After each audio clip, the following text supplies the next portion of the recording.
What is the perception of safety worth? Is it worth giving up many of the rights and liberties we have been guaranteed by our country's Constitution? The government has executed a classic bait and switch by advertising a safer America via heightened surveillance while actually using it to conduct operations pertaining to low-level or nonviolent crimes. The use of wiretapping for nonviolent crimes has made it easier than ever for cops to investigate low-level cases at the expense of American citizens' privacy. To conduct ongoing surveillance on Americans long before 2001. In fact, the Foreign Intelligence Surveillance Act, or FISA, was enacted in 1978. It was passed in response to revelation by the Church Committee showing a widespread abuse of government wiretaps, and to growing concerns on the part of the Supreme Court over eavesdropping practices. The 9/11 attacks created a sense of hysteria amongst our nation's people and helped the NSA justify and push through the necessary legislation in order to pass the obstructive Patriot Act. The Patriot Act expanded the list of crimes eligible for wiretapping warrants and may now be used to investigate lower-level and non-terrorism cases. The Patriot Act was passed on the premises of investigating potential terrorist threats and other violent crimes. However, the law enforcement agencies seemingly use this more frequently for offenses and not pertaining to our national security. Unfortunately, we have no idea what the government's intentions were for the rise of surveillance and how it's being used and misused today. The FBI claims wiretapping is strictly controlled and used only for the most serious of cases. The protocol requires all law enforcement officers to establish probable cause that the wiretaps may provide evidence of a felony violation or a federal law to combat terrorism and the most serious crimes. Wiretapping without meeting these stringent requirements and obtaining the necessary court order is a serious felony under the law. These court cases are not being executed, and there has been little to no record of their felonious law enforcement tactics.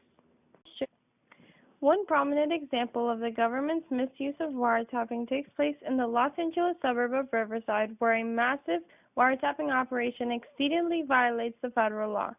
The DEA has secretly helped turn the county into the nation's wiretap capital, even though federal prosecutors repeatedly warned that the surveillance ordered violated a separate part of the wiretapping law and would not withstand a legal challenge. These wiretaps have led to numerous illegal arrests that cannot be properly prosecuted, thus resulting in a senseless invasion of privacy. In a groundbreaking effort to gain unrestricted access to our personal data, the government is now attempting to change how technology companies are creating their software. The New York Times now reports that the U.S. government is seeking to establish new regulations that would outlaw encryption systems that don't provide a built-in way for third parties to intercept and decrypt the data. Companies like Apple are pushing back against these invasive attempts, stating, "Apple has never created a backdoor or master key to any of our products or services. We have also never allowed any government direct access to Apple servers, and we never will." Mark Klein wasn't the only person that stepped forward to impose the government's illegal spying. Carolyn Jewell, as well. What just happened? Mark Klein, showing that AT&T is cooperating with the illegal surveillance. The undisputed documents show that AT&T installed a fiber optic splitter at its facility at 611 Folsom Street in San Francisco that makes copies of emails, web browsing, and other internet traffic to and from AT&T customers and provides these copies to the NSA.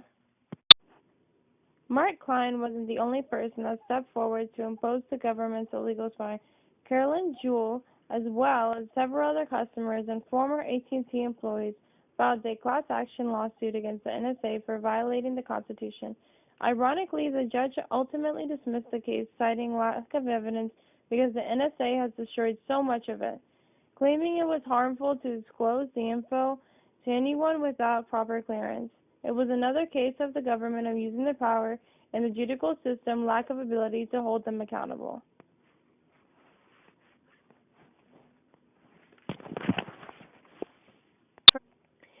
And then the truth poured out, thanks to Edward Snowden, a whistleblower who's responsible for one of the most significant leaks in the U.S. political history. Snowden, a former CIA intelligence agent, truly opened the eyes of the Americans from a government's inside perspective. Snowden, who is living in asylum in Russia, sacrificed his citizenship and possibly freedom to reveal the truth about how the government has destroyed privacy, internet freedom, and basic liberties for Americans who are using this massive surveillance program. He faces treason charges in America for exposing the government's illegal spy tactics when he should be rewarded for his bravery in standing up for our rights. It's astonishing how many other NSA employees saw what Snowden did and kept quiet. So, let's assess, shall we? It's been 15 years since the Patriot Act was passed, and it has become glaringly apparent that this emergency measure, sold as a necessary instrument in the fight against terrorism, was nothing more than a red herring. Statistically, we aren't any safer now than the days before September 11, 2001. In reality, this program is being used routinely to violate the privacy of American citizens, in primarily non-terrorism cases, while stripping us of a constitutional right through fear-mongering. As long as the Patriot Act is in use, we are a failing victim of terrorism by relinquishing our rights and freedom. This bill of goods we've been sold by the government comes at a price that is much too high and much too little in return.